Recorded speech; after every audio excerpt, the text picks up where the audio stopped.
Assalamualaikum warahmatullahi wabarakatuh.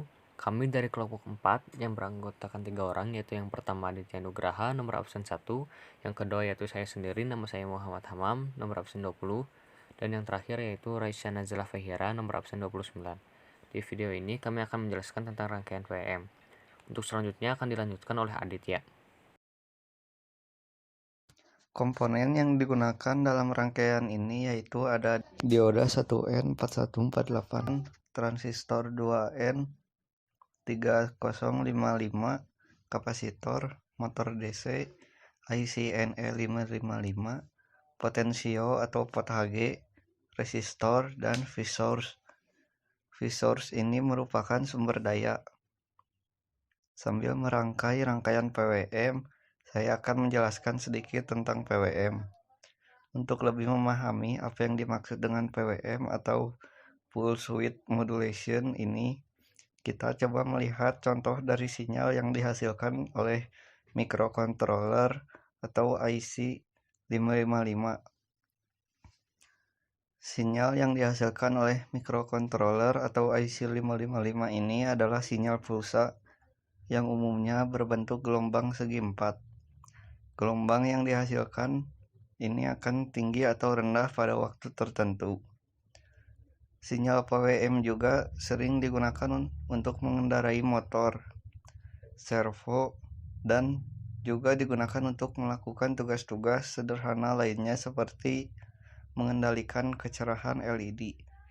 Nah, sekarang rangkaiannya sudah selesai dan akan dilanjutkan oleh Raisa.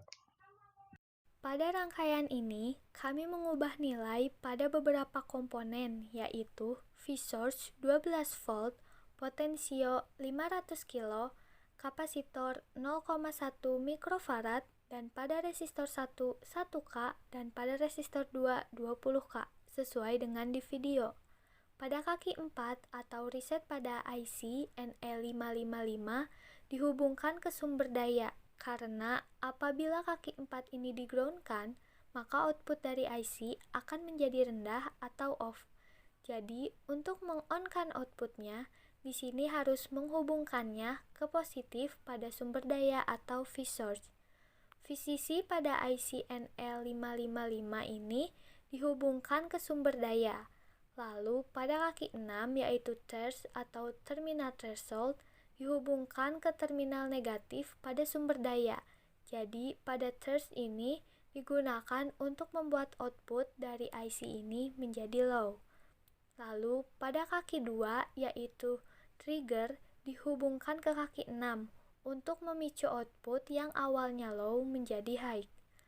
Pada rangkaian PWM-nya, kami menambahkan beberapa komponen lagi, yaitu 2 buah dioda dan potensio. Lalu, pada kaki 7 yaitu discharge digunakan pada saat output low, maka impedansi dari kaki 7 ini low. Dan juga sebaliknya, jika high maka impedansinya juga high. Discharge ini digunakan sebagai penentu interval. Lalu, pada kaki 5 dihubungkan ke sumber daya. Kaki 5 ini adalah control voltage atau pengatur tegangan. Dan pada kaki 3 yaitu output. Untuk selanjutnya akan dilanjutkan oleh Hamam. Untuk melihat outputnya, kita lihat pada motor DC dengan mengatur potensionya. Pada posisi awal, potensio bernilai 50%, maka akan berputar seperti ini.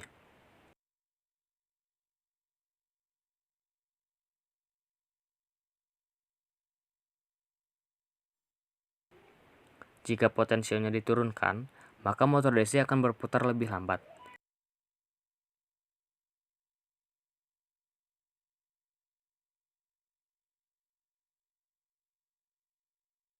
Sebaliknya, jika kita menaikkan potensionya, maka motor DC akan berputar lebih cepat. Perputaran atau perubahan kecepatan motor DC ini merupakan perbandingan duty cycle antara high dan low. Semakin tinggi duty cycle-nya, maka kecepatan dari motor ini akan lebih cepat. Sebaliknya, jika duty cycle semakin rendah, maka kecepatan dari motor ini akan melambat. Jika kita ingin melihat gelombang output pada rangkaian ini, maka kita hanya perlu menambahkan osiloskop.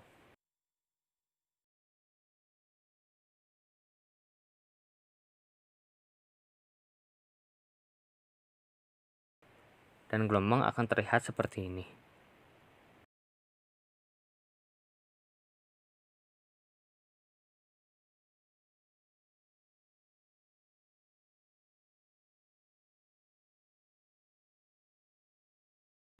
Jadi, pada dasarnya, PWM adalah suatu teknik modulasi yang mengubah lebar pulsa dengan nilai frekuensi dan amplitudo yang tetap.